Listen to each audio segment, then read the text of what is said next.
Subscribe करें और bell दबाएं ताकि कोई खबर रह न जाए।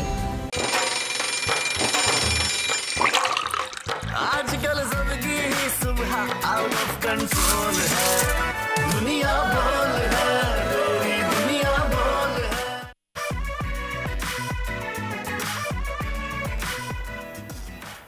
अस्सलाम वालेकुम, आपको खुशामदीद कहते हैं। A very good morning to you. दुनिया बोल है के साथ मैं हूं मोहम्मद कामरान और मेरे साथ मौजूद हैं सहरिश जुहेब। और आप सबको जनाब आज जुमा भी मुबारक हो और 2 ही दिन बाकी रह गए कामरान ईद में। और हम ये देख रहे हैं कि कराची में स्पेशली बारिशें भी हो रही हैं। लास्ट मोमेंट की जो शॉपिंग है वो भी करनी है, फिर किसी को बकरा चाहिए और किसी को मन माने जो व्यापारी पैसे ले रहे हैं उनसे भाव ताव करके अपनी मर्जी का पसंद का बैल भी चाहिए। तो वक्त कम है, मुकाबला सख्त है। वैसे आपने खरीद लिया? बकरे को छोड़े, आप मुझे बताएं, आप मौसम को एंजॉय कर रही हैं? ईद आने वाली है और मौसम भी बहुत औसम होता जा रहा है। लेकिन हम इससे पहले गुज़श्ता रोज भी हम बात कर रहे थे ऑफिस में कि कराची आई गेस बारिश डिजर्व नहीं करता। हम लोग बहुत दुआएं करते हैं कि मौसम अच्छा हो जाए, सब कुछ हो जाए, लेकिन जब बारिश हो जाती है उसके बाद आम आदमी का जीना जो है ना वो महाल हो जाता है। क्योंकि यहाँ पर जो इंफ्रास्ट्रक्चर की सूरत हाल है, ख़राब रोड्स हैं, जगह जगह पानी खड़ा हो जाता है। फिर वही कहते हैं ना कि बारिश बहुत सारे लोगों के लिए जहमत बन जाती है। तो अल्लाह ताला अपना रहम करे। अभी भी कामरान यही कहा जा रहा है कि पेश गोई है, अगले 2 दिन शिद्दत की बारिश हो सकती है। तो दुआ हम करेंगे कि ईद खैर खैरियत से गुजर जाए। जानवर भी इसी बारिश में खड़े हैं और मवेशी मंडियों में कीचड़ है, सूरत हाल काफ़ी ख़राब है। तो अब सूरत हाल आगे क्या रहने वाली है? क्योंकि कराची में जब बारिश होती है तब तो बहुत अच्छा लगता है, लेकिन जब हवा बंद होती है, हब्स होता है, तो काफ़ी परेशानी हो जाती है। फिर लाइट भी नहीं है, लोड शेडिंग भी हो रही है। एब्सोल्युटली बाहर निकलते हैं, गाड़ियां लेके जाने के लिए रोड्स मौजूद नहीं हैं, घर में रुकने की कोशिश करते हैं तो घर में लाइट मौजूद नहीं है और आम आदमी का जीना जो है ना वो महाल होता जा रहा है। एनी हाउ कुछ आज बकरीद के हवाले से बात करेंगे, मवेशी मंडियों की भी बात करेंगे, जानवरों की बहुत से लोग खरीदारी कर रहे हैं, बहुत से लोग जानवर लेके घर में आ चुके हैं। और बारिश की जब बात होती है और बहुत सी लोग बारिश की बात कर रहे हैं कि जानवर घर में मौजूद हैं, बारिश मौजूद है और कीचड़ मौजूद है, जानवर भी घर में मौजूद है। अब उसको संभालना कैसे है? बिल्कुल आप ठीक कह रहे हैं। तो वैसे कामरान ओवरऑल देखा जाए ना तो इस वक्त बड़ा हैपनिंग वाला ये वीकेंड है। एक तरफ बाय इलेक्शंस भी आ रहे हैं, ईद भी है, मौसम भी खराब है, मॉनसून के स्पेल्स हैं और लोड शेडिंग भी है। और हम ये देख रहे हैं कि इसी सब में जलसे भी हो रहे हैं, इंतखाबी मुहिम भी चलाई जा रही है। तो बड़ी खबरें हैं क्या, पहले नाज़रीन को हम वो बताते हैं। पंजाब के ज़िमनी इलेक्शन से कबल पीटीआई भरपूर एक्शन में है। साहिवाल, शेखुपुरा, लाहौर के बाद आज खुशाब और कहूटा में मैदान सजेगा। खान साहब फतह के लिए पूरा एतमाद दिखाई दे रहे हैं। रहमत कैसे जहमत बन जाती है, कराची की इंतजामिया से सीखिए। मुख्तलिफ इलाकों में हम देख रहे हैं बारिश है, सड़कें तालाब का मंजर पेश कर रही हैं और कोरंगी कॉजवे तो डूब गया है। बलोचिस्तान की अगर बात की जाए तो वहाँ तो बदस्तूर इमरजेंसी नाफिज है, तूफानी बारिशें हुई हैं। वक्त कम है, मुकाबला सख्त है। ईद कुर्बान में 2 दिन बाकी रह गए हैं। खरीदारों ने मनपसंद जानवर लेने के लिए कमर कस ली है। मवेशी मंडियों में भाव ताव भी अपने जोरों पर है। और मिना में दुनिया की सबसे बड़ी खैमा बस्ती जनाब आबाद हो गई है। रात भर दुआएं और मनाजात हुई। 10 लाख आज़मीन हज ने मिना में नमाज फजर भी माशाल्लाह से अदा कर दी है। काफिलों का रुख मैदान अराफात की जानिब अब हो गया है और हज का रुकन आज़म वकूफ़ अराफात आज अदा होगा। तो नाजरीन कुछ मौसम की बात कर लेते हैं। 3 दिन पहले की बात है कि कराची वाले बहुत दुआएं कर रहे थे कि ना जाने कब यहां बादल बरसेंगे और कब हमें बारिश देखना नसीब होगी। लेकिन अब बारिश हो चुकी है और सूरत हाल जो कि हम तस्करा कर रहे थे कि यह है कि बाहर निकलना महाल है, घर में बिजली मौजूद नहीं है। जिन लोगों ने जानवर खरीद लिए हैं वो घर के बाहर बंधे हैं और उनको ना कहीं आगे लेके जा सकते हैं ना उनको वहां पर रख सकते हैं क्योंकि कीचड़ मौजूद है। जिन्होंने जानवर नहीं लिए हैं वो जब बाहर जाते हैं मवेशी मंडियों में इतना कीचड़ मौजूद है कि वहां पर जाना महाल हो जाता है। बिल्कुल। तो अब ये आगे मौसम रहना कैसा है ये अब हम लोगों ने देखना है जनाब। तो इस वक्त हम ये देख रहे हैं कि फ़िलहाल तक जो पेशगोई हमें सुनने को मिली है वो तो ये है कि अगले 2 रोज़ बारिश रहेगी और ये मॉनसून का स्पेल है जो कि अभी एक झटका जिसका बाकी है। इसी सारी सूरत हाल पर बात करने के लिए हम कोशिश करते हैं कि माहिर मौसमियात हमें मिल जाएं तो हम उनसे पूछें कि आया आगे ये हब्स रहेगा, हवाएं चलेंगी, गर्मी की शिद्दत अगले आने वाले दिनों में क्या रहेगी, बारिश अगर 2 दिन रहती है तो वो किस नौयत की बारिश होगी, हल्की फुल्की बारिश होगी या फिर तेज बारिश हो सकती है कामरान। बिल्कुल, और मुल्क भर में मानसून बारिशों ने लोगों के मुरझाए चेहरों को खिला भी दिया है। कराची को निकाल के अगर बात की जाए, पाकिस्तान का कोई शहर हो या मज़ाफाती इलाका, इंतजामिया की जो कारकर्दगी रही है उसने इस अब्र रहमत को जहमत बना के रखा हुआ है। जवाद मेमन इस वक्त हमारे साथ मौजूद है, माहिर मौसमियात। मजीद तफसीलात मालूम कर लेते हैं। जवाद साहब बताइएगा, ये जो मानसून का स्पेल है ये कब तक जारी रहेगा और कितनी मिलीमीटर मजीद बारिश एक्सपेक्टेड है कराची में? जी अस्सलाम वालेकुम। अच्छा सर, ये मानसून का जो स्पेल है आज इसमें जो है वो काफ़ी हद तक शिद्दत आ जाएगी और आप ये कह सकते हैं कि आज से लेके अगले 2 दिन तक जो है वो एक नया स्पेल जो है, नई सर्कुलेशन जो है वो मानसून की कराची समेत सिंध की काफ़ी सारे एरियाज़ को इफेक्ट करेगी। और रही बात कितने मिलीमीटर की, तो अगेन जिस तरह हम पिछले कई दिनों से देखते आए हैं कि किसी इलाके में 40, 50, 60 मिलीमीटर बारिश एक्सपेक्टेड है, तो किसी इलाके में कम से कम जो है वो 20 से 25 मिलीमीटर।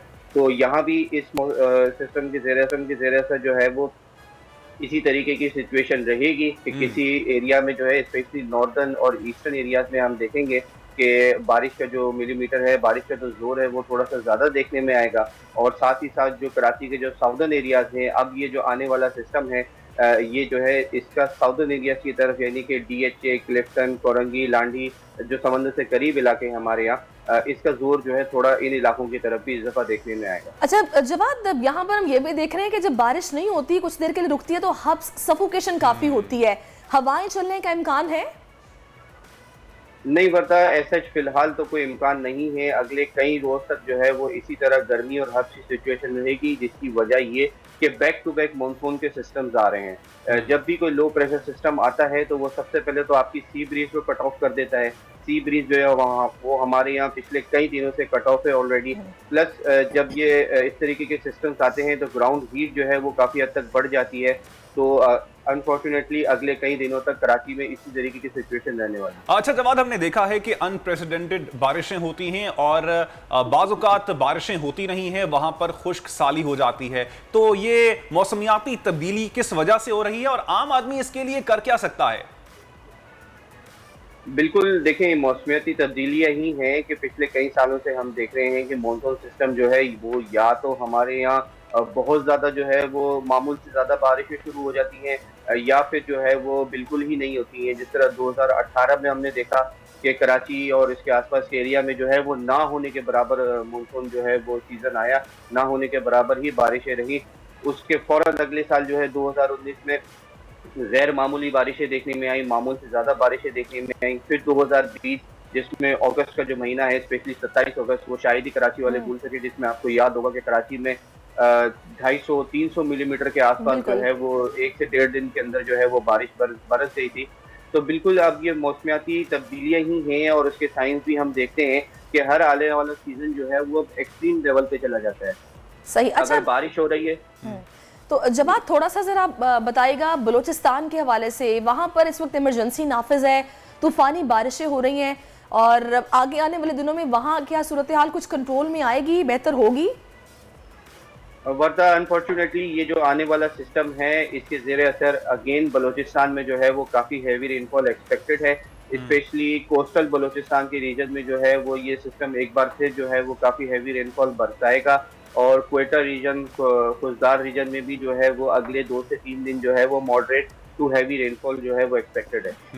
और जवाद साहब, अर्बन फ्लडिंग के हवाले से बताइएगा, क्या खतरात अभी भी मौजूद हैं? बिल्कुल मौजूद हैं। कराची में जो है वो आज और कल में जो है वो moderate to heavy rainfall expected है। तो आपको पता है कि हमारे यहाँ 25-30 मिलीमीटर बारिश हो जाए तो वो ऐसा अर्बन फ्लडिंग हो जाती है कि जिस तरह कोई ट्रिपल डिजिट्स में हो गई हो बारिश। तो बिल्कुल अर्बन फ्लडिंग का खदशा बिल्कुल मौजूद है और जो भी लोग हैं वो इस हवाले से टोटली प्रिपेयर्ड रहे। सही। अच्छा, अब थोड़ा सा ज़रा ईद के हवाले से भी हम जानना चाहेंगे क्योंकि सब लोग इस हवाले से काफ़ी परेशान भी हैं। ईद के दिनों में आपको पता है कुर्बानी, फिर उसके बाद गोश्त को तकसीम करना, ऐसे में बारिशों का होना तो काफ़ी प्रॉब्लम हो जाएगी। तो ईद के दिनों में स्पेसिफिकली क्या सूरत हाल रहने वाली है? वर्दा ईद के दिनों में देखें, ये जो मौजूदा दौबी सिस्टम है जो आज से सिंध को इफेक्ट करना शुरू करेगा, ये मैक्सिमम ईद के पहले दिन तक जो है वो जा सकता है। अगरचे इसके आज और कल जो है इसकी ज़्यादा पीक इंटेंसिटी होगी, लेकिन ईद के दिन भी जो है ये कराची समेत सिंध के एरियाज में जो है वो बारिशें बरसा सकता है। जबकि दूसरी और तीसरी ईद तक हम देखेंगे कि बारिशों में जो है वो कुछ हद तक कमी आ चुकी होगी, यानी कि लाइट टू मॉडरेट शावर्स तक ये जा चुके होंगे। लेकिन थ्रू आउट ईद के जितने भी दिन हैं उसमें मौसम जो है वो ऐसा इतना क्लियर नहीं होगा, कहीं ना कहीं हल्की फुल्की बारिश रहेगी। अच्छा जवाद साहब, अब एक चीज तो हम देखते हैं कि इससे पहले भी प्रिडिक्शंस की जाती रही हैं, इवन के ये जो पहला स्पेल मानसून का था इस हवाले से प्रिडिक्शन थी कि ये पहले हो जाएगा, 2 के 3-4 दिन बाद ये शुरू हुआ। तो ये नेक्स्ट स्पेल है, ये कब तक शुरू होगा और इसमें कितनी गारंटी है कि ये उसी वक्त ही आएगा जब कहा जा रहा है और ईद के दिनों में बारिशें होंगी ही होंगी?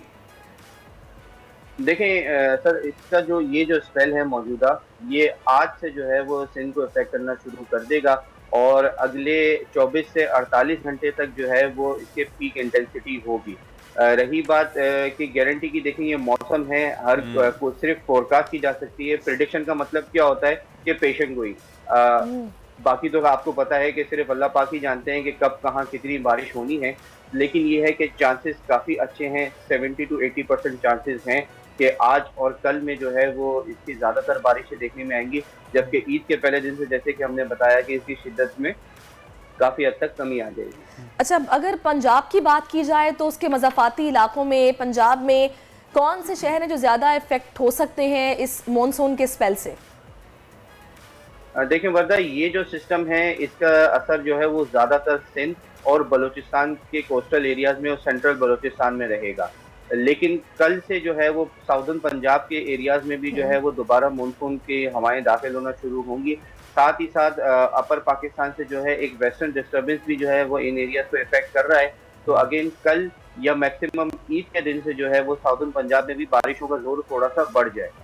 अच्छा जवाद साहब, हमने देखा है कि तरक्की याफ्ता ममालिक जो होते हैं वहां पर अगर बारिश नहीं होती है तो मसनूई बादल क्रिएट किए जाते हैं और अपनी जो पसंद की जगह होती है जहां पर उनको ऐसे लगता है कि बारिश नहीं हो रही है वहां पे बारिशें करवा दी जाती हैं। तो ऐसा भी कोई सिस्टम मौजूद है कि जहां पर सैलाब आने का खदशा हो वहां पर बारिश ना हो और उन बादलों को किसी और जगह लेके जाके वहां पर बारिश करवा दिया जहां पर जरूरत हो?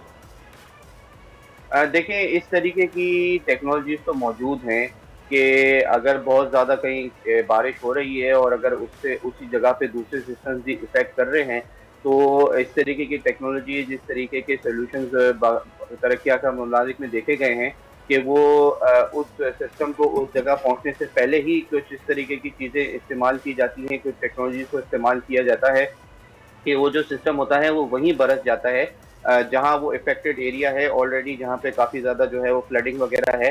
वो या तो उस शिद्दत से वहाँ तक नहीं पहुँच पाता या अगर पहुँचता भी है तो वो तकरीबन ख़त्म होने की तरफ होता है। तो बिल्कुल वेदर मॉडिफिकेशन जो है वो हमारे यहाँ एक लंबे अरसे से चलती आ रही है और दिन ब दिन जो है इस फील्ड में जो है वो तरक्की ही हम देखते आ रहे हैं। सही। अच्छा, अब एक और बहुत इंपॉर्टेंट क्वेश्चन है जवाद साहब जो कि मैं आपसे जानना चाह रही हूँ। हम ये देखते हैं कि कराची में गर्मी बहुत देर सताने के बाद जाती है, तो अब जब ये मानसून ख़त्म हो जाएगा तो इसके बाद फिर से हमें एक फेस करनी पड़ेगी शदीद गर्मी की लहर, या फिर सूरत हाल कुछ बेहतर रहेगी? वर्दा देखें, बिल्कुल गर्मी की लहर जो है वो फेस करनी पड़ेगी, क्योंकि आपको पता है कि जब मानसून हमारे यहाँ नॉर्मली होता है मिड ऑफ सितंबर तक, सितंबर भी हमारे यहाँ गर्म महीना होता है, उसके बाद हमारे पास दूसरा गर्म महीना आता है अक्टूबर का।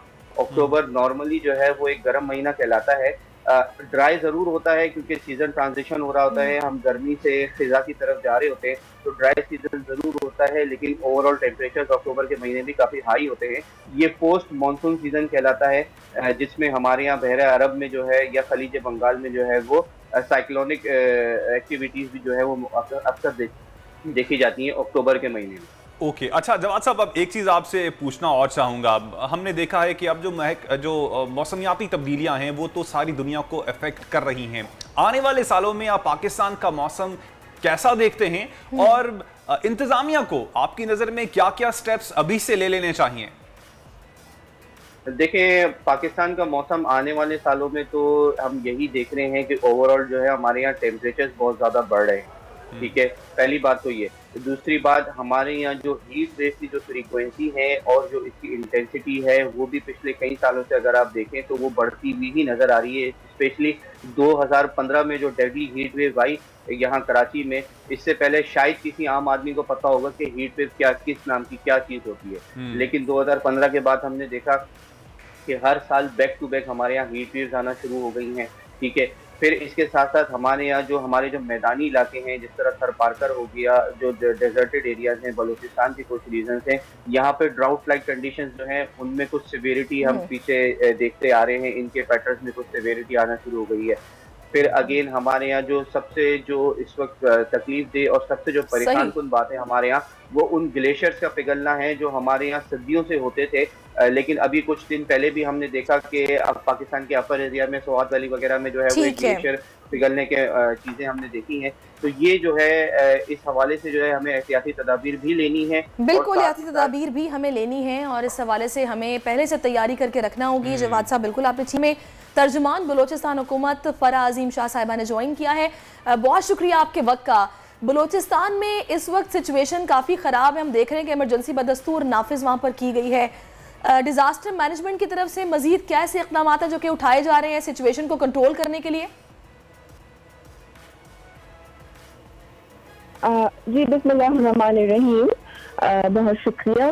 देखिए, सबसे पहले तो मैं आपको ये बताऊं कि जिस तरह आप सब जानते हैं कि ये सिलसिला शुरू हुआ था 13 जून से, प्री मानसून का जो सीज़न था, और जो प्रॉपर एक मानसून शुरू होना था वो फर्स्ट वीक ऑफ जुलाई से शुरू होना था। अच्छा, अब ये है कि जो एक कंटिजेंसी प्लान था वो तो प्रिपेयर था और जितने भी स्टेक होल्डर्स थे उन्हें डिस्ट्रीब्यूट भी कर दिया गया था और सबकी रिस्पॉन्सिबिलिटी क्या है वो बता भी दी गई। अच्छा, जो रेन हम एक्सपेक्ट कर रहे थे उससे कहीं ज्यादा जो रेन है वो हुई है इन दिनों में, और तैयारी तो हमारी मुकम्मल थी, अभी भी है, और जितने भी हमारे स्टेक होल्डर्स हैं जिसमें PDMA है, DDMAs हैं, डिस्ट्रिक्ट एडमिनिस्ट्रेशन है, रेस्क्यू टीम्स हैं, वो इन द फील्ड काम कर रही हैं। अच्छा, अब तक की अगर थोड़ी सी मैं डिटेल आपको बता दूं कि जो कैजुअलिटीज हुई हैं वो तकरीबन कोई 54 हैं और 50 के अराउंड ही इंजरीज हैं। अच्छा, 2-3 अहम पॉइंट्स मैं रेज करना चाहूँगी जो मैं ज़रूरी समझती हूँ कि आवाम को पता होने चाहिए। देखिए, कैजुअलिटीज की इतनी बड़ी तादाद, 2-3 बहुत अहम वजूहात इस बार हमारे सामने आई हैं। एक, एंक्रोचमेंट, ठीक है, कि जो तजावुजात होती हैं और कब्जा माफिया होती है और जहाँ से पानी करता है वहाँ पर कंस्ट्रक्शन कर दी जाती है। अच्छा, दूसरी जो एक बहुत बड़ी वजह, अनअवेयरनेस ऑफ द पीपल, कि पानी का रेला जहाँ से गुजर रहा है वो आधा घंटा या पौना घंटा लेता है गुजरने के लिए, और लोगों को चाहिए कि गाड़ी रोक दें उस टाइम पे, लेकिन हमारी आवाम बहुत बेसब्र है और फिर वो गाड़ियां जब उस पानी के रेले से गुजारती हैं तो वो पानी बहा के ले जाता है गाड़ी को। लेकिन फरा साहब, अब यहाँ पर सवाल यही उठता है कि तजावुजात की जो आप बात कर रही हैं, तजावुजात जब बन रही थी तो उनको रोकना भी तो हुकूमत का काम था, इंतजामिया का काम था, उस वक्त वो क्या करते रहे? अब जब बारिशें हो रही हैं तो इसके बाद आपको कोई और प्लान तो बनाना चाहिए था कि एटलीस्ट अगर इंक्रोचमेंट हो भी गई है तो जानी नुकसान से बचने के लिए कम से कम उन लोगों को महफूज मकामात पर उससे पहले ही मुंतकिल कर दिया जाता। हम खुद बहुत हैरान हैं इस बात पे। आप लोगों को ये पता होगा कि हमारी हुकूमत को अभी चंद माह हुए हैं अपनी जिम्मेदारियां संभाले हुए, तकरीबन 7 से 8 माह हुए हैं। इस बात पे भी मैं आपको बताऊं कि कल भी एक बहुत अहम इजलास हुआ है और वजीर आला मीर अब्दुल कद्दूस बिजंजो ने जिसको खुद हेड किया है और वो सारी सिचुएशन को खुद मॉनिटर भी कर रहे हैं। और ये तजावुजात के हवाले से आप देखेंगे कि चंद दिनों में जो जिम्मेदार हैं उनके खिलाफ सख्त कार्रवाई होगी। और इसी बात पर हम हैरान थी, हुकूमतों की नालायकी जो है कि ये 2-3 ऐसी चीजें थी जिससे हम बहुत से मामलात को कंट्रोल कर सकते थे अगर इस पे 1 से 2 साल पहले ही कैंपेन शुरू हो जाती। अब जिस तरह तजावुजात की मैंने आपसे बात की, अवेयरनेस कैंपेन की बात की, तो ये सारा सिलसिला अब हमारी हुकूमत ने शुरू किया है। सही। तो ये देखिए, ये इस किस्म के मसाइल, और मुझे तो बड़ी हैरानगी है कि पिछली जो हुकूमत थी वो कहाँ सोई पड़ी थी।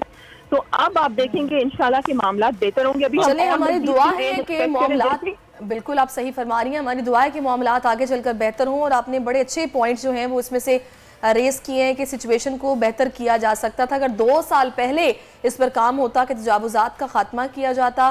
फिर अवेयरनेस बहुत ज़रूरी है। बिल्कुल ऐसा होता है कि बच्चे इस रेले में नहाने के लिए कूद जाते हैं, लोग गाड़ियां लेकर निकल, तो ऐसा नहीं होना चाहिए। बहुत शुक्रिया आपका फराजीम शाह साहिबा। और अभी हमें ब्रेक का कहा जा रहा है, तो ब्रेक से जब वापस आएंगे तो प्रोग्राम के सिलसिले को आगे बढ़ाएंगे। आप हमारे साथ रहिएगा।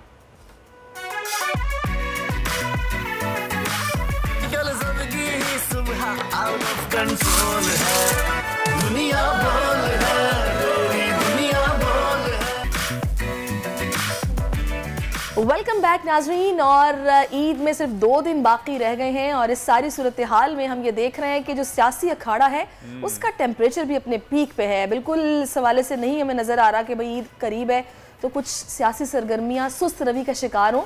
मामला इस वक्त जो है वो पीक पर है और जलसा, जवाबी जलसा, बाय इलेक्शन की मुहिमें चलाई जा रही हैं और बड़ा जो मामला है वो हमें नजर आ रहा है कि इस वक्त मुकाबला सख्त है। और पंजाब की खास तौर पे बात की जाए तो ज़िमनी इलेक्शन से पहले सियासी माहौल में मज़ीद तनाव की कैफियत पैदा हो गई है।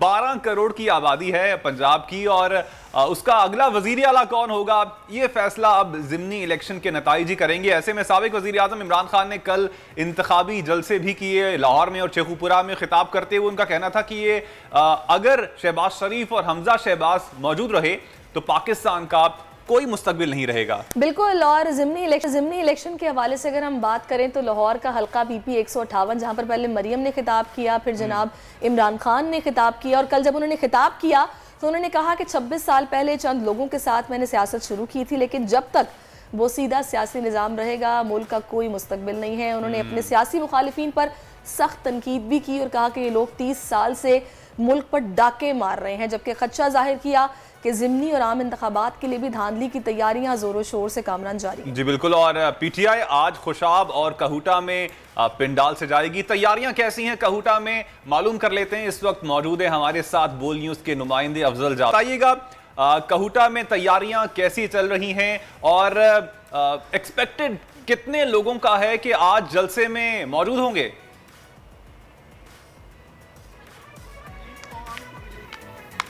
हाँ जी, देखें ज़िमनी इलेक्शन के हवाले से पाकिस्तान तहरीक-ए-इंसाफ जो है आज रावलपिंडी के हल्का PP 7 जो कहूटा है वहाँ पर अपनी ताकत का मुजाहिरा करेंगे और चेयरमैन PTI इमरान खान जो हैं वो आज रात जो है यहाँ पहुँचेंगे और कारकुनों से अपना खिताब करेंगे और ज़िमनी इलेक्शन के हवाले से और आइंदा की जो हिकरत अमली है उसके हवाले से क्या करेंगे। कहूटा के हवाले से आपको मैं बताता चलूँ जो रावलपिंडी का हल्का PP 7 है यहाँ पर 4 बड़े उम्मीदवारों में जो है बड़ा मुकाबला होगा। जो पाकिस्तान तहरीक-ए-इंसाफ के हमायत याफ्ता कर्नल रिटायर्ड शबीर अवान हैं जिन्हें की हमायत में इमरान खान आज यहाँ पावर शो करने आ रहे हैं। उनके साथ साथ मुस्लिम लीग नून के राजा सगीर अहमद जो PDM की तरफ से हमायत याफ्ता हैं वो हैं, आज़ाद उम्मीदवार हैं कर्नल रिटायर्ड वसीम अहमद जंजवार। उसके अलावा जो तहरीक लब्बैक है उनके मंसूर लंगड़ियाल जो है उम्मीदवार हो गए। लेकिन असल मुकाबला जो है असल मैच होगा कहूटा में वो PTI के उम्मीदवार कर्नल रिटायर्ड शबीर अवान और PDM के हमायत याफ्ता राजा सगीर अहमद के दरमियान होगा। यहाँ के सुबह हमने मुकामी लोगों से भी बातचीत की है तो बड़ी तादाद जो है लोगों की इस वक्त आज इमरान खान की आमद के लिए यहाँ पे बड़ी बेताब है और बड़े पुरजोश दिखाई दे रहे थे कि कब इमरान खान यहाँ उनके हल्के में आएंगे, आवाम के बीच होंगे और वो अपने कायद को देखने के लिए मुंतज़िर होंगे। तैयारियों का अगर सिलसिला आपको दिखाऊं, तैयारियों का यहाँ पर अभी चल रहा है, कंटेनर्स लगाए जा रहे हैं, कुर्सियाँ लगाई जा रही हैं और तैयारियों का तो मुख्तलिफ जो तरीकाकार है उसको फॉलो किया जा रहा है। बताया जा रहा है कि 12 बजे तक जो है ये तमाम इंतजामात को जो है वो मुकम्मल कर लिया जाएगा। जलसा गाह का जो मरकजी स्टेज है उसको भी तैयार कर लिया जाएगा और जिसके बाद जो है नमाज जुमा के वक्फे के बाद बताया जा रहा है कि लोगों की कारकुनान की आमद का सिलसिला जो है वो शुरू हो जाएगा। चूंकि जलसा रात के वक्त रखा गया है, रात को चेयरमैन PTI इमरान खान जो है यहाँ से खिताब करेंगे तो लिहाजा जैसे ही गर्मी का जोर टूटेगा शाम का सिलसिला शुरू होगा तो PTI के कारकुनान की जो इस जलसा गाह में आमद का सिलसिला वो शुरू हो जाएगा। बिल्कुल आप सही फरमा रहे हैं और अफजल आपसे हम जानते भी रहेंगे दिन भर। और इस वक्त हमें ज्वाइन कर जियाकार हैं अनवार अदनान जाफरी साहब, बहुत शुक्रिया आपके वक्त का।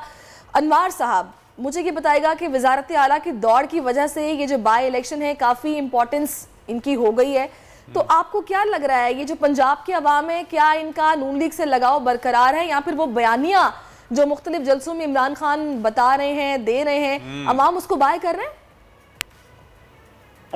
अच्छा, आपकी आवाज मुझे क्लियर नहीं आई है, रिपीट कर दीजिए प्लीज। मेरा सवाल आपसे ये है कि क्या ये बयानिया जो इमरान खान इस वक्त दोहरा रहे हैं अपने मुख्तलिफ जलसों में, पंजाब की आवाम उसको बाय कर रहे हैं या फिर नून लीग से लगाव उनका बरकरार है? आपको क्या नजर आ रहा है?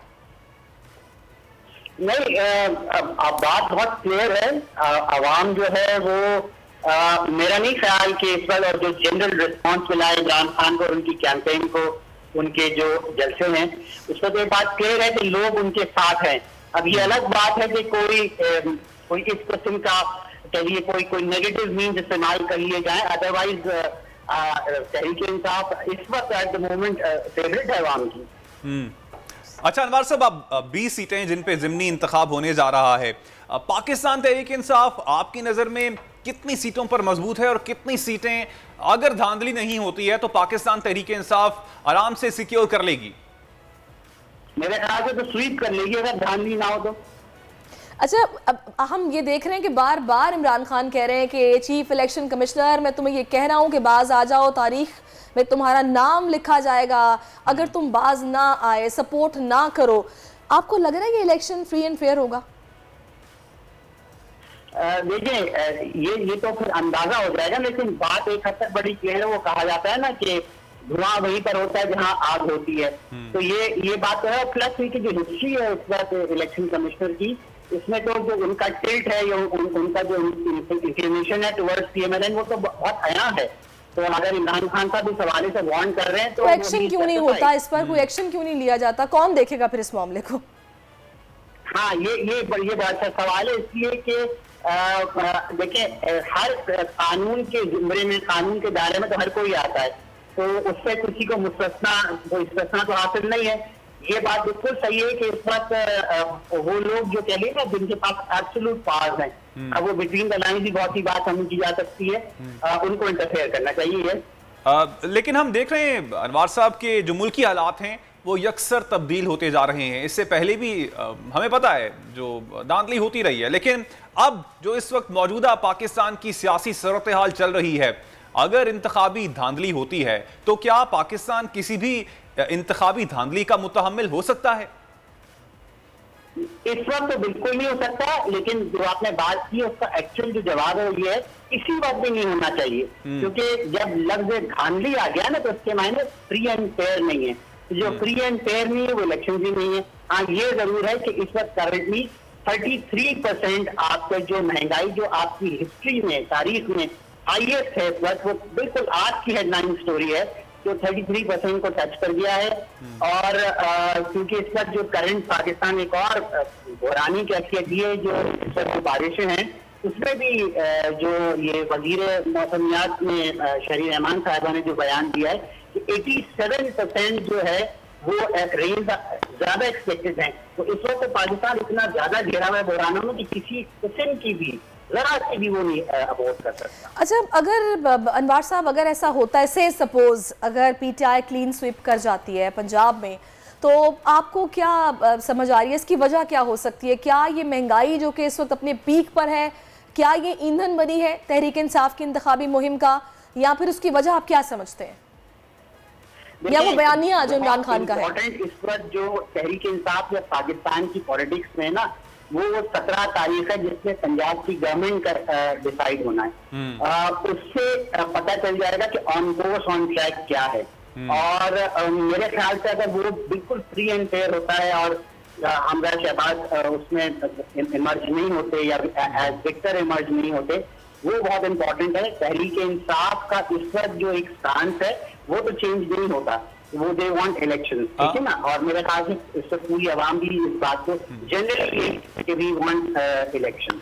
लेकिन अनवर साहब अब हमने देखा यही है कि जो पंजाब में हुकूमत करता है वही इस्लामाबाद में भी हुकूमत करता है, मरकज में उसकी हुकूमत होती है। लेकिन अभी जिस तरह मरकज में देख रहे हैं कि पाकिस्तान जो पंजाब को रूल करता है वो फेडरल उस पे करता है। जी, लेकिन अब यहाँ पे अगर पाकिस्तान तहरीक इंसाफ 15-16 सीटें निकाल लेती है ज़िमनी इंतखाब में, तो ऑफ कोर्स जो वजारत आला है वो पाकिस्तान तहरीक इंसाफ की हिमायत याफ्ता के पास ही चली जाएगी। तो उसके बाद आप देखते हैं कि मरकज में भी फिर इनकी पोजीशन कमजोर हो जाएगी पीडीएम की, और मरकज में भी तब्दीली आ जाएगी। देखिए कमजोर तो जरूर होगी, वो तो इट गोज विदाउट सेइंग है, क्योंकि ये इंटरलिंक है, डायरेक्टली प्रोपोर्शनल है। ये नहीं कह सकता कि वो तब्दीली आती है नहीं आती है, क्योंकि अगर फ्री एंड फेयर चीज हो रही है तो इस वक्त आई रीटरेट के वो तहरीक इंसाफ जो क्लीन स्वीप करेगी। सही, बहुत शुक्रिया अनवार साहब, आपने अपनी राय हमें दी है और ज़िमनी इलेक्शन के हवाले से आपने बताया कि सूरत हाल दिनों में क्या बन सकती है। तो जनाब अब देखते हैं आगे क्या मामलात किस तरफ जाते हैं, लेकिन इसमें कोई शक नहीं एक बड़ा वोट बैंक रहा है नून लीग का पंजाब में, गढ़ था नून लीग का पंजाब। लेकिन अभी जो नए जो डेटा आ रहा है ना, उसमें यही बताया जा रहा है कि जो पाकिस्तान तहरीक इंसाफ है उसको बर्तरी हासिल है और 14-15 सीटों की तो बात हो रही है। आम लोग भी वहां पर कर रहे हैं कि 14-15 सीटें जो हैं वो पाकिस्तान तहरीक इंसाफ निकाल लेगी। आज के दिन के हवाले से बात कर लेते हैं नाजरीन। आज बहुत बड़ा दिन है, आज यौमे अरफा है। आज अरफात के मैदान में फर्जंदान इस्लाम परवरदिगार की बारगाह में हाजिर होने जा रहे हैं। दुनिया भर से मकाम मुकद्दसा पहुंचने वाले लाखों मुसलमानों ने सारी रात मिना में कयाम किया है और तमाम रात शब-ए-दारी करते हुए दुआएं की हैं, इस्तग़फ़ार किया है और मनाजात की हैं। बिल्कुल, गुज़श्ता रात लब्बैक अल्लाहुम्मा लब्बैक की सदाओं से मिना की वादी गूंजती रही है। अब हाजियों ने नमाज फ़जर अदा की और अब 10 लाख आज़मीन हज मिना से मैदान अरफात की जानिब रवाना होना शुरू हो गए हैं और आज जुमे का दिन भी है और आज कुछ घंटों के बाद हज का रुकन आज़म वक़ूफ़ अरफात भी अदा किया जाएगा और जुमे वाले दिन अगर यौम अरफात हो तो ये हज अकबर कहलाता है और कई सालों बाद हमें ये मुबारक दिन फिर से नसीब हुआ है कि जब दो रहमतें हमें एक साथ मिली हैं और ये घड़ी यकीनन दुआओं की कबूलियत की घड़ी है और हमारी दुआ है कि वो हर मुसलमान जिसकी ख्वाहिश है दिल में कि वो ये सादत हासिल करे, अल्लाह ताला उसकी इस ख्वाहिश को पूरा करे। क्या इसकी अहमियत है, क्या इसकी फजीलत है, इसी पर बात करने के लिए हमें इस्लामिक स्कॉलर ज्वाइन कर चुके हैं मुफ्ती अबू। बहुत शुक्रिया मुफ्ती साहब आपके वक्त का। सबसे पहले इस दिन की फजीलत के हवाले से रोशनी डालिएगा। बिस्मिल्लाहिर्रहमानिर्रहीम, बहुत शुक्रिया लाइन पे रहने के लिए। आज का जो दिन है, इस दिन की मुनासबत से ये वो दिन है जिस दिन हम अपने बड़ों की याद को, उनको सेलिब्रेशन करते हैं और हज के मकाम पर जितने भी मनासिक हैं ये हमारे बड़ों की यादगार है और वो यादगार है कि उनकी खुसूसी और महबूब अदाओं को, इखलास पर मबनी अदाओं को अल्लाह जल्ल शानुहु ने पूरी इंसानियत के लिए, पूरी दुनिया के मुसलमानों के लिए, क़यामत तक आने वाले लोगों के लिए अल्लाह ताला जल्ल शानुहु ने बना दिया है। और यौम उर्फा का दिन वो दिन है जिसका जिक्र कुरान करीम में मौजूद है और इन्हीं अशरा के दिनों के लिए अल्लाह जल्ल शानुहु ने कुरान करीम में इन दिनों की, इन रातों की कसमें खाई हैं।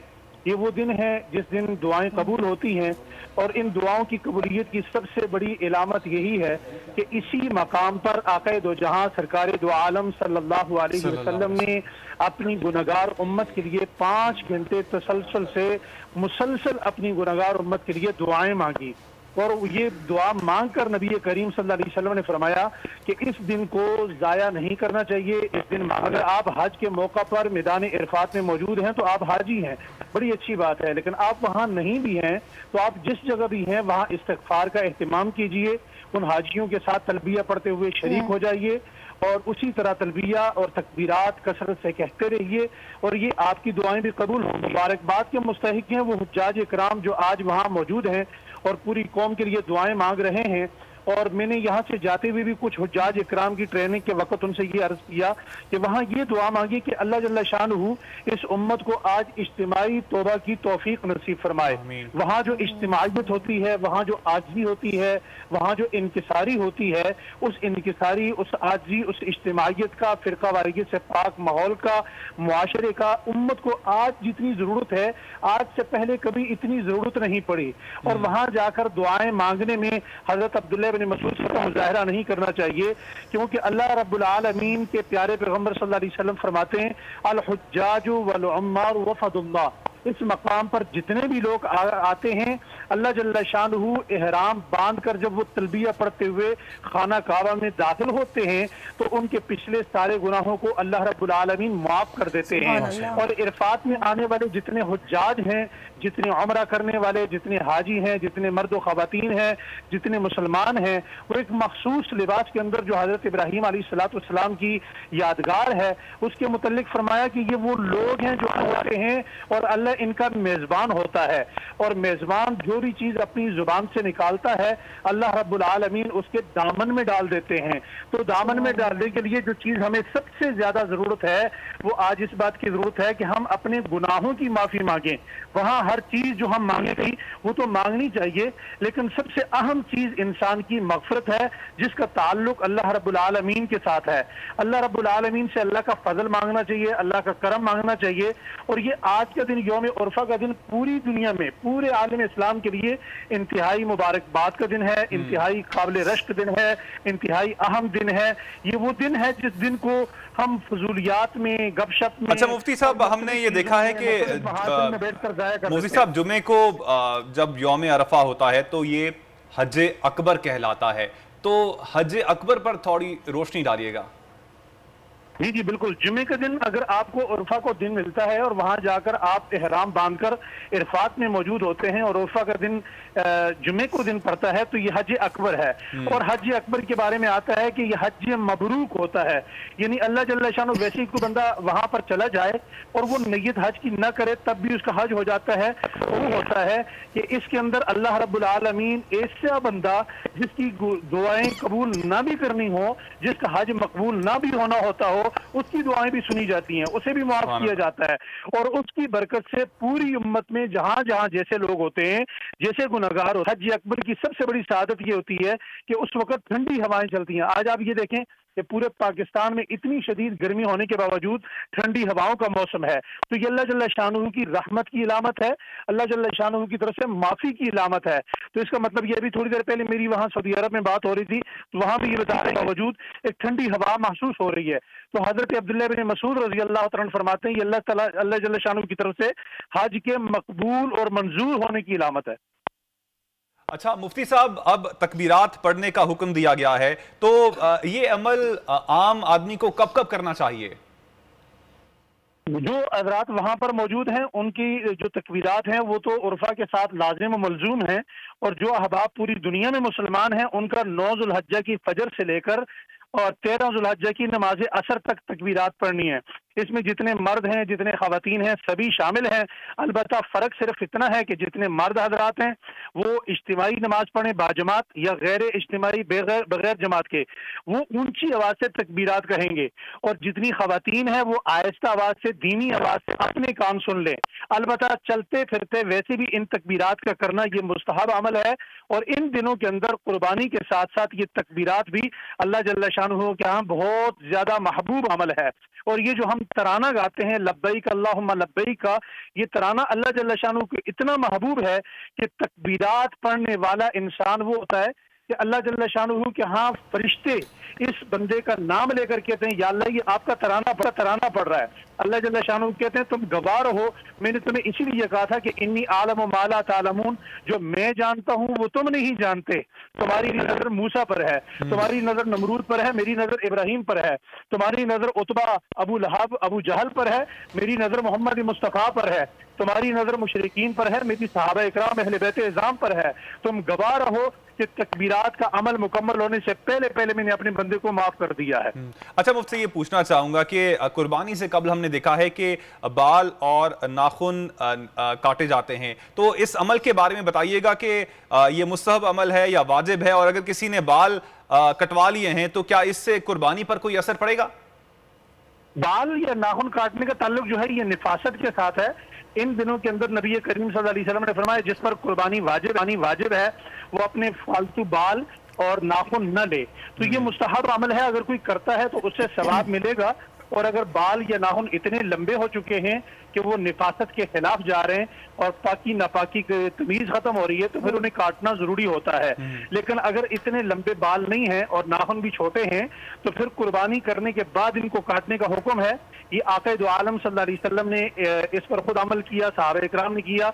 ये मुस्तहब अमल है, मिलेगा। कोई नहीं करता उसे वो गुनाहगार नहीं होगा। अच्छा मुफ्ती साहब, एक और बड़ा सही एक बहुत खास सवाल, छोटा सा बस मैं आपसे करना चाहूंगी कि हम ये देखते हैं कि हम लाइव नशरियात में देख रहे होते हैं, खुतबा जुम्मा हो रहा है, हज होता देख रहे होते हैं, वो तमाम मुसलमान जो दूसरी जगहों पर मौजूद हैं, मुख्तलिफ ममालिक में मौजूद हैं, उनको क्या करना चाहिए जब ये हज हो रहा हो? जी जी, बहुत अच्छा सवाल किया आपने। उन लोगों को भी उस वक्त तकबीरात का एहतमाम करना चाहिए, क्योंकि वो तकबीरात ही के जरिए उन लोगों के उस अमल में शरीक हो सकते हैं। और ये जितने प्रोग्रामात हज होते हैं हम उन्हें लाइव देखना चाहिए, अपने बच्चों को बिठा के देखना चाहिए, इज्तिमाई तौर पर देखना चाहिए, क्योंकि ये एक बड़ा खूबसूरत जज्बा है। तकबीरात का सिलसिला आम आदमी को भी, जो भी इस वक्त मौजूद है, रखना चाहिए। मुफ्ती अबू मोहम्मद साहब, आपने वक्त दिया बोल टेलीविजन को, आपका शुक्रिया। नाज़रीन, मुझे ब्रेक का कहा जा रहा है, ब्रेक से जब वापस आएंगे तो प्रोग्राम के सिलसिले को आगे बढ़ाएंगे। आप हमारे साथ रहिएगा। आजकल सबकी ही सुबह आउट ऑफ कंट्रोल है, दुनिया बोल है, पूरी दुनिया बोल है। वेलकम बैक नाजरीन। अब कुछ बात कर लेते हैं जनाब कोरोना वायरस की, जिसकी ये आई थिंक 5वीं वेव है। और अब तो भूल ही गई हैं कि वेव्स कितनी चल रही हैं। बिल्कुल, लेकिन कराची में बहुत सारे केसेस रिपोर्ट हुए हैं और लग ही रहा था कि बारिशें होंगी तो सबकी तबीयतें भी ठीक हो जाएंगी, लेकिन फिलहाल तो सूरत हाल कुछ ऐसी दिखाई नहीं दे रही। केसेस में रोज़ बरोज़ इजाफा हो रहा है और कौमी इदारा बराए सेहत की जानिब से जो दादोशुमार जारी किए जा रहे हैं वो बड़े खतरनाक है। काम बिल्कुल, और केसेस जैसे जैसे बढ़ रहे हैं, आम आदमी जो है उसको एहतियात की उतनी ज़रूरत है। लेकिन कल मैं गया मार्केट में, वहाँ पर मास्क कोई पहन ही नहीं रहा था।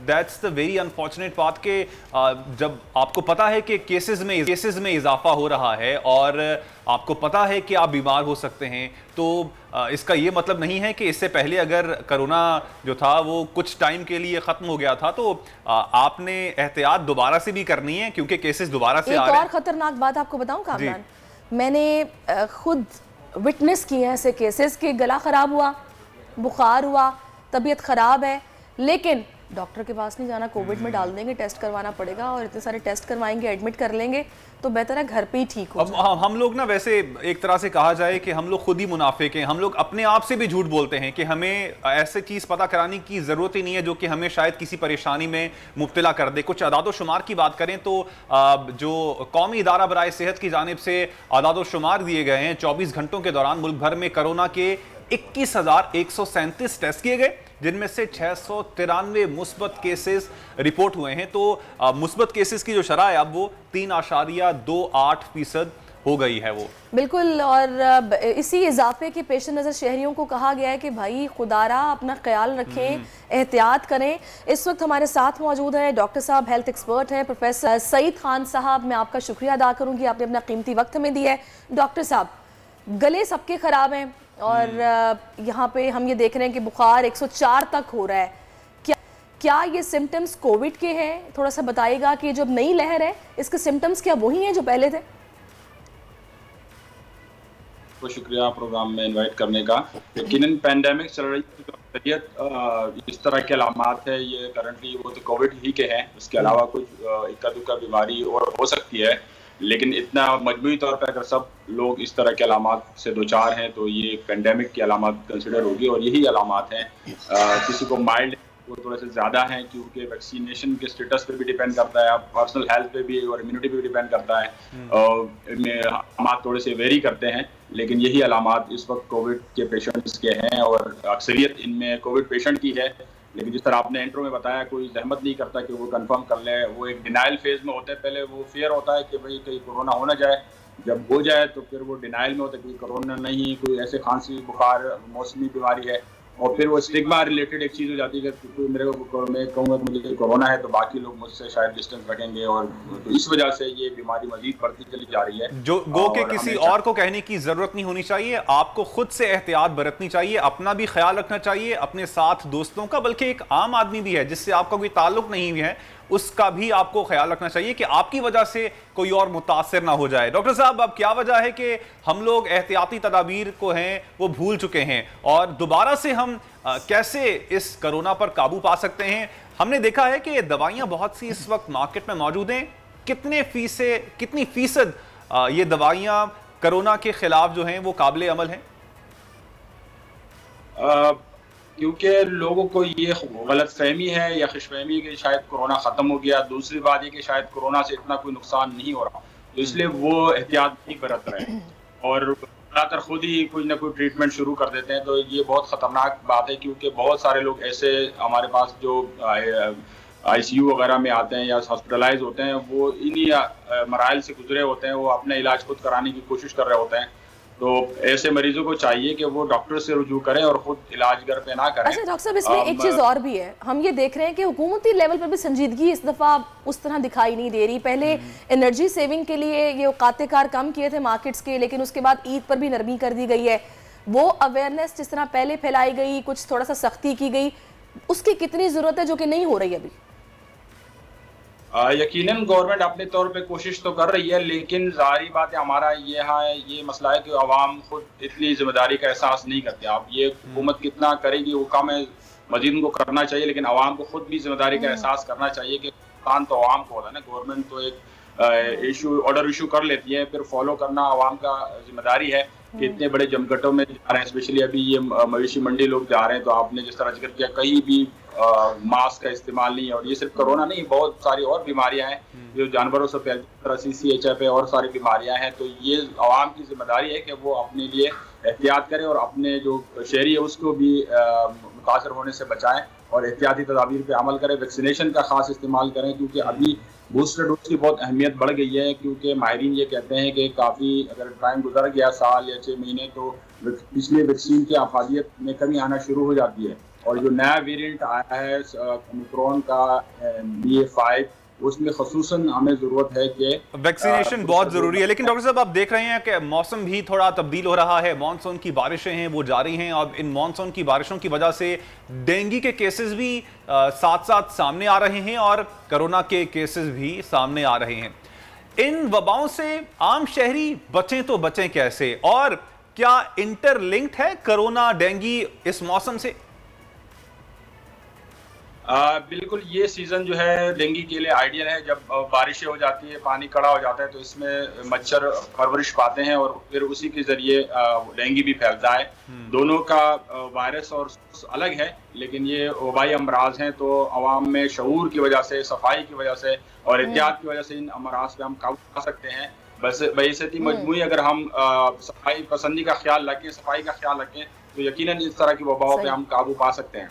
ठीक है, वही एहतियात है जो कि पहले बताई गई थी, वो वही अब करनी है कि अपनों का भी, प्यारों का भी ख्याल रखें। और अगर आपको किसी भी तरह के सिम्टम्स फील हो रहे हैं तो खुदारा किसी बड़ी परेशानी से बचने के लिए थोड़ा सा खर्चा कर लें, जाके अपना टेस्ट करवाएं, ताकि पता चल सके, कंफर्म हो सके कि आया कोविड और छुपाने की जरूरत नहीं है, आपको सेल्फ डिनाइल में जाने की जरूरत नहीं है। बहुत शुक्रिया साहब, आपने वक्त दिया बोल टेलीविजन को। और मानसून बारिशों ने मुल्क भर में कायम मवेशी मंडियों की सूरत हाल भी इंतहाई खराब कर दी है। कराची की मवेशी मंडी एशिया की सबसे बड़ी मवेशी मंडी है, लेकिन यहां बारिश के एतबार से जो इंतजामात हैं वो बहुत ही नाकिस हैं। बिल्कुल, अब सूरत हाल ये हो गई है जनाब के सैकड़ों मवेशी बीमार खड़े हैं। बारिश हुई, सर्दी से कपकपा रहे थे, फिर गंदगी इतनी, और दूसरी बड़ी और तशवीशनाक सूरत हाल ये है कि जिसका मैंने जिक्र किया, कीचड़, पानी जमा, मवेशी मुसलसल खड़े हुए हैं, बैठ नहीं पा रहे।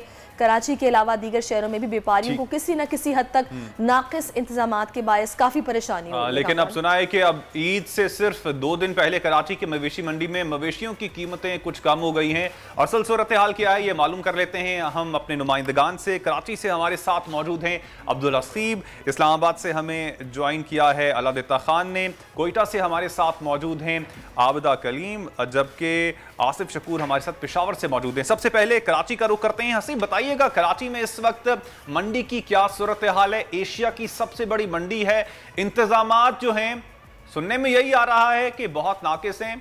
आप थोड़ी मंजरकशी कीजिएगा। जी बिल्कुल, कराची की सुपर हाईवे मवेशी मंडी एशिया की सबसे बड़ी मवेशी मंडी है। 2000 एकड़ पर कायम ये मवेशी मंडी है और इस वक्त सूरत हाल यहाँ पर यह है कि नशेबी सड़कें हैं वो मुकम्मल तौर पर ज़ेर आब हैं और जहाँ पर थोड़ी सी जो ऊंची जगह है वहाँ पर कीचड़ नज़र आता है। आना यहाँ पर जो ख़रीदार आ रहे हैं उनको खासी मुश्किलात का सामना करना पड़ा है, लेकिन अच्छी खबर यह है कि पिछले 4 रोज़ से होने बारिश के बाद अब जो है वो व्यापारी कीमतें कम करने के लिए तैयार दिखाई देते हैं। औसतन जानवर की कीमत में 50 से 70 हज़ार रुपये और 80,000 रुपये का फ़र्क महसूस किया जा रहा है। गुज़िश्ता रोज़ जिस जानवर के जो है वो व्यापारी 2,20,000 2,40,000 रुपये मांग रहे थे, आज हम ये देख रहे हैं कि जो है वो 1,40,000 1,50,000 में उसी तरह के जानवर का सौदा करके घर जाते हुए दिखाई दे रहे हैं। बड़ी तादाद में शहरी भी यहाँ पर इस वक्त मवेशी मंडी में मौजूद हैं, चूँकि आज से सरकारी तातीलात का भी आगाज़ हो गया है, तो छुट्टी की वजह से जो है वो लोग घरों से से बाहर हैं, मवेशी मंडी में खरीदारी करते हैं। हसीब, मुझे ये बताएगा, जो लोग हमें इस वक्त टेलीविजन स्क्रीन पर देख रहे हैं, जिनका इरादा है मवेशी मंडी आने का, उनके लिए एक मुनासिब साइज का बकरा कितने का मिल रहा है, और अगर बैल की बात की जाए तो रेट्स आप क्या देख रहे हैं? और वहां पे उनको आना चाहिए? अभी कीचड़ वहां पर मौजूद है या फिर अब कीचड़ खत्म हो गया है? बच्चों के साथ आप जा सकते हैं कराची वाले मवेशी मंडी, एशिया की सबसे बड़ी जो मवेशी मंडी लगी है वहां पर। देखें, जहाँ तक बच्चों के साथ आपका ताल्लुक है तो बच्चों को ना ही लाएं तो बेहतर है, क्योंकि मवेशी मंडी के अंदर की सूरत हाल ज़्यादा अच्छी नहीं है। जो बाहर की साइड है, मरकज़ी शाहरा है, वहाँ तो फिर भी खुश्क जगह दिखाई देती है, लेकिन जो असल जगह है जहाँ पर सौदे होते हैं, शहरियों की बड़ी तादाद यहाँ पर आती, ख़रीदारी के लिए आती है, यहाँ पर चलने की जगह नहीं है। मुस्तकिल बारिशों ने जो है वो जगह जगह पर कीचड़ किया हुआ है। अगर आप कीचड़ में चलने के लिए तैयार हैं तो यकीन जाने कि आपको आज के दिन की अगर बात करें तो कम से कम आज के लिए जो है वो आपको मुनासिब कीमत में अच्छा जानवर जो है वो मिल सकता है। वही बात है ना हसीब, कि अगर बकरा सस्ता मिल जाए तो इंसान खुशी खुशी उस कीचड़ में से भी चलता हुआ घर आ जाएगा। बिल्कुल ऐसा ही है। इस्लामाबाद में क्या बकरों के रेट चल रहे हैं ये मालूम कर लेते हैं। हमारे साथ मौजूद हैं अल्लादित्ता खान। बताइएगा कि इस्लामाबाद में जो बकरों की कीमतों में कमी वाक़ई हुई है बारिश के बाद, अब कराची में तो कम कीमत पे देने के लिए तैयार हैं व्यापारी, इस्लामाबाद वाले व्यापारी क्या कहते हैं?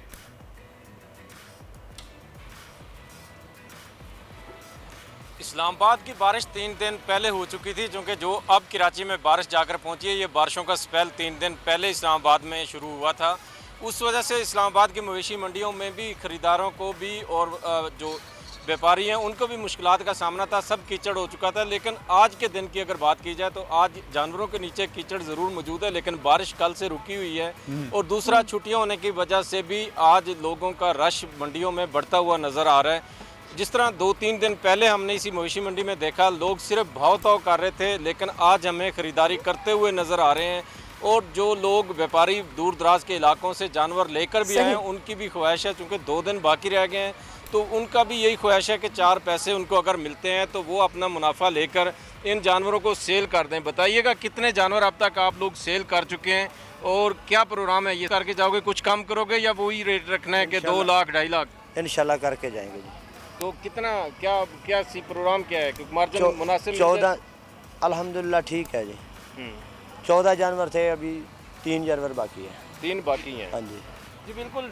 व्यापारियों की भी आपने सुनी, उनके 14 जानवर ये लोग इस स्टॉल पर लेकर आए थे, 3 अभी इनके बाकी रह गए हैं। अब जिन व्यापारियों को मुनासिब दाम उनके मिल रहे हैं, जो रास्ते के इखराजात या साल भर की मेहनत है वो उनको अगर मिल रही है तो उसे फ़रोख्त कर रहे हैं। बैलों की अगर बात करें तो इस्लामाबाद की मवेशी मंडी में जो अच्छा जानवर है 3.5 से 4 मन का, वो 1.5 लाख से 2 लाख में फ़रोख्त हो रहा है। जबकि बकरों की अगर बात की जाए तो 50,000 से शुरू होकर 1 लाख तक बकरों की कीमत है। लेकिन आज की सूरत हाल जो नजर आ रही है, खरीदारी करते हुए नजर आ रहे हैं। 2 लाख का बैल आपको मिलेगा। ठीक हो गया अल्लादित्ता, आप हमारे साथ रहेगा। अब हम रुक करते हैं आबदा बलोच का, जो कि कोयटा की सूरत हाल बताएंगी। आबदा, हम ये देख रहे हैं कि सिर्फ मर्द ही नहीं, खवातीन भी हमें मवेशी मंडियों में नजर आ रही हैं और माशाल्लाह आप तो कवर कर रही हैं। क्या सूरत हाल है? फैमिलीज आ रही हैं और इंतजामात कैसे हैं? और कोयटा में बारिश भी हुई थी, तो बारिश के बाद अब सूरत हाल क्या है इस वक्त मवेशी मंडी की?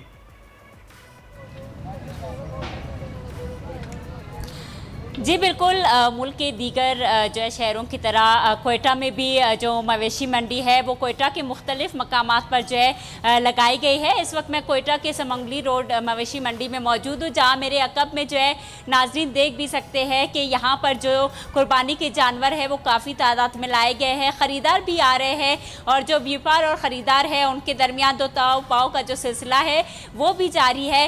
ताहम अगर मवेशी मंडियों में आलिया बारिशों के हवाले से, नुकसानात के हवाले से बात की जाए और इंतजामात के हवाले से बात की जाए तो कोयटा की सबसे बड़े मवेशी मंडी जो मशरकी बाईपास पर है वहाँ पर काफ़ी नुकसानात हुए। पानी से जो है जो वो मवेशी थे वो बह गए, जिसकी वजह से जो व्यापार है उनको काफ़ी नुकसान भी उठाना पड़ा। ताहम उसके बावजूद अगर देखा जाए यहाँ पर जो मवेशी मंडी में जानवरों की कीमतें हैं वो आसमान को छूने लगी है। अब भी अगर कमज़ोर से कमज़ोर जानवर जानवर को देखा जाए तो उसकी कीमत 50 से 55 हज़ार जो है बताई जा रही है। जो शहरी है उनका यही कहना है कि सिर्फ ईद में जो है 2-3 दिन रह गए हैं और हमारी यही कोशिश है कि हमें अच्छा और ख़ूबसूरत जानवर भी मिले लेकिन वो सस्ता भी हो। लेकिन दूसरी जानिब जो व्यापार है उनका यही कहना है कि ऑलरेडी उनका बहुत ही नुकसान हो गया है। वो पूरा साल जो है जो कुर्बानी के जानवर है वो पालते हैं, बिल्कुल बारिशों से भी काफी नुकसान उठाना पड़ा है, तो ज्यादा है तो कभी नहीं ला रहे। कल मेरे दोस्त गए एक बकरा लेने, तो वहां पर उन्होंने पूछा बकरी का रेट ज्यादा लगा उनको, तो उन्होंने कहा कि भाई इतने ज्यादा क्यों प्राइसेस हैं, तो आगे से कहते हैं पेट्रोल की कीमतें भी तो ज्यादा हो गई हैं, तो कहते हैं बकरे को पेट्रोल पे लाने हो तुसी। पेशावर का रुख करते हैं, वहां पर आसिफ शकूर हमारे साथ मौजूद हैं।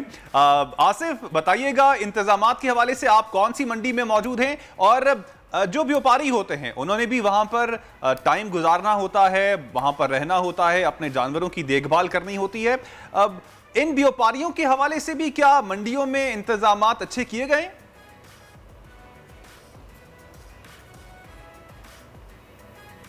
देखिए कामरान, आपने तो पेट्रोल की बात की है, लेकिन यहाँ पर जो व्यापारी हैं वो डीजल का रोना रोते हैं कि डीजल महंगा हो गया है, इस वजह से जानवरों की कीमतें जो हैं वो ज़्यादा हो रही हैं। और उसकी वजह ये है कि डीजल के थ्रू जो है वो डीजल, क्योंकि बड़े जो ट्रक होते हैं और बड़े जानवर ट्रकों में आते हैं, तो इस वजह से वो कहते हैं कि डीजल महंगा हो गया। ये तो एक जो है वो नॉर्मल वे में बात की, लेकिन दूसरी जानिब अगर जो आप महंगाई की बात कर रहे हैं तो जो नॉर्मल जानवर है जो 4 मन का या 5 मन का है, तो वो 2 से 2.5 लाख रुपए से यहाँ पर शुरू होता है। पेशावर में जो है ज़्यादातर लोग जो है बड़े जानवरों को पसंद करते हैं, बड़े जानवर यहाँ पर जो है लोग ईद कुर्बान पर जो है उसकी कुर्बानी करते हैं, जबकि छोटे जानवर जो हैं वो बहुत कम लोग पसंद करते हैं। छोटे जानवर भी यहाँ पर मौजूद हैं, लेकिन छोटे जानवरों की कीमतें वही 50,000 रुपए से शुरू होती हैं और फिर ऊपर 60,000, 65,000 और 70,000 रुपए तक जाती हैं। जबकि बड़ा जानवर अब आप देख सकते हैं, ये जो जानवर खड़ा हुआ है ये तकरीबन 6 मन का जानवर है और इसकी कीमत जो है 2.5 लाख या 3 लाख रुपए से जो है वो शुरू होती है। ये तकरीबन इसी तरह के 200 किलो 250 किलो के ये जानवर हैं।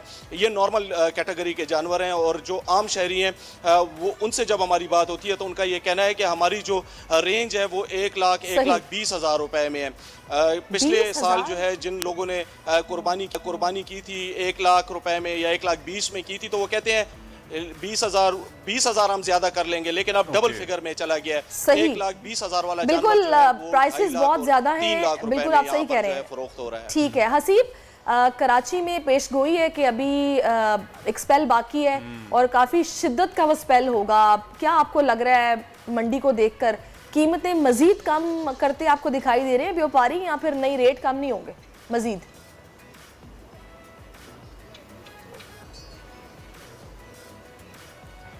जारी है और इसी वजह से जो मवेशी मंडी के इंतजामात थे, इंतजामिया की जाने से किए जाने वाले इकदाम थे, उसका जो है वो असर दिखाई नहीं दे रहा। हैवी पंप्स लगाए गए थे, ट्रैक्टर्स लगाए गए थे, लेकिन इसके बावजूद भी बारिशों का मुस्तकिल होने वाली स्पेल ने जो है वो इस वक्त मवेशी मंडी में सूरत खासी ख़राब की हुई है। जानवर जहाँ पर खड़े होते हैं, जानवर बांधे थे, उन जगहों पर भी जो है वो अब कीचड़ है। वहाँ से जो व्यापारी अपने जानवरों को लेकर जो है वो ऊंची जगहों पर ले जाने पर मजबूर हैं। आज दोपहर में भी जो है वो पेशगोई यही की गई है कि शहर भर में जो है वो मूसलाधार बारिश हो सकती है और ये सिलसिला जो है वो कल और परसों तक भी जो है वो जारी रह सकता है। तो इस सूरत हाल में एक्सपेक्टेशन तो यही है कि जो कीमतें हैं वो मज़ीद कम होंगी, क्योंकि व्यापारी जो है वो थक के हैं जानवरों को जो है वो पानी से बचाने के लिए मुस्तकिल 4 रोज़ से वो लगे हुए हैं और अब जो है व्यापारी से बात हुई है वो इस कोशिश में है कि किसी तरीके से जानवर जो है वो फरोख्त करें और यहाँ से फिर वो अपने आबाई इलाकों को रवाना। अच्छा हसीब, एक बात और ये भी सुनने में आया है कि जो वो लंपी वायरस है, एक वजह ये भी है कि सिर्फ डीजल ही नहीं, लंपी वायरस की वजह से भी इस दफ़ा जानवर काफ़ी महंगे हैं, क्योंकि जाहिर सी बात है पहले इनको देखा गया, उसके बाद मंडी में इनको भेजा गया है, वरना जो बीमारी वाले जानवर थे उनको वापस भिजवा दिया गया था। एक ये वजह भी है कीमतें ज़्यादा होने की। देखिए जी, जहाँ तक लंपी वायरस का ताल्लुक है तो लंपी की वजह से इस दफ़ा मवेशी मंडी में जानवर ला जाने के ट्रेंड में कुछ तब्दीली वाक़ई हुई है। हमने देखा कि मवेशी मंडी में जानवर जो है वो खासी ताख़ीर से जो है वो आना शुरू हुए और ये सिलसिला जो है वो अभी तक जारी है। अभी इस वक्त फैक्ट अगर बात की जाए तो अब तक मवेशी मंडी में 4.5 लाख से ज़्यादा जानवर जो है वो लाए जा चुके हैं। 4.5 लाख जानवर जब यहाँ मवेशी मंडी में आए हैं, लेकिन इसके बावजूद भी ख़रीदारी का रुझान खासा कम रहा। अब जाके जो है वो ख़रीदारों की जानिब से देखा जा रहा है कि वो शॉपिंग रुझान खरीदारी का काफी कम है। हमारे साथ मौजूद रहेगा अब्दुल हसीब। इस्लामाबाद का रुख करते हैं एक बार फिर से। अलादिता खान हमारे साथ मौजूद हैं। अलादिता, बताइएगा, आपने खुद जानवर ले ली है, बकरा या गाय अगर आपने ली है, कितने की पड़ी आपको?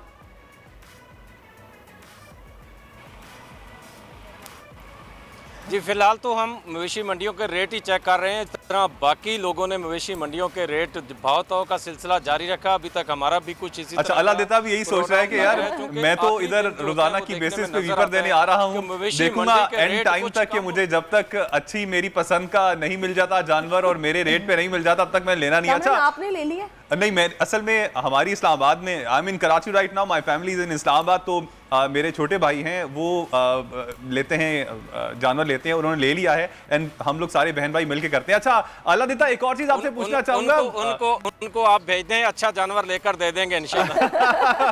नहीं, उन्होंने ले लिया वहां पर। एनी हाउ, अच्छा अलादिता, मुझे बताइएगा बच्चों का क्या रुझान है इस्लामाबाद में? बच्चे भी क्या आ रहे हैं मंडी में?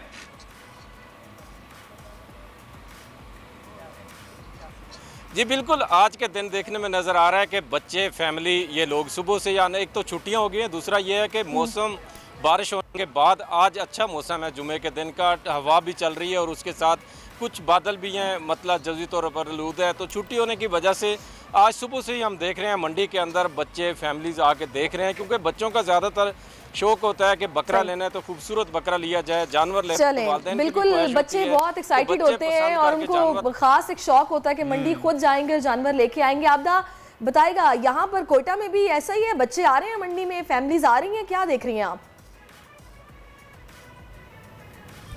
जी बिल्कुल, यहाँ कोयटा की मवेशी मंडियों में भी जो है बच्चे तादाद में आ रहे हैं। बल्कि अभी जब हम लोग यहाँ पर खड़े थे और मवेशी मंडी में कीमतों के हवाले से पूछे तो वहाँ एक बच्चा आया और हर बकरे पे जो है वो हाथ रख के यही कहता था, ये मुझे पसंद है, ये प्यार से यही कहता था कि ये 50 का है तो आप 30 पर मुझे दे दे।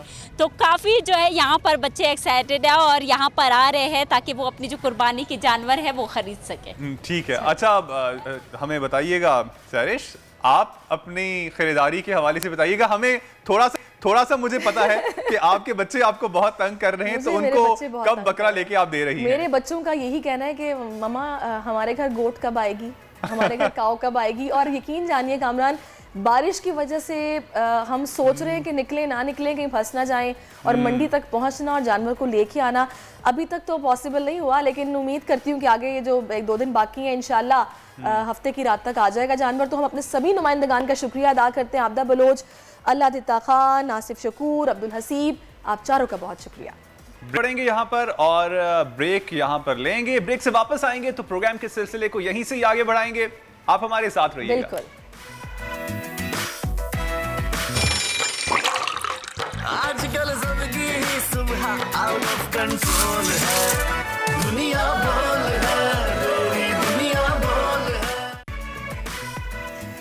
वेलकम बैक नाज़रीन, और बहुत ही अच्छा मौसम है कराची का स्पेशली, और बाकी मुख्तलिफ शहरों में भी बारिश हो रही है, कहीं हल्की कहीं तेज।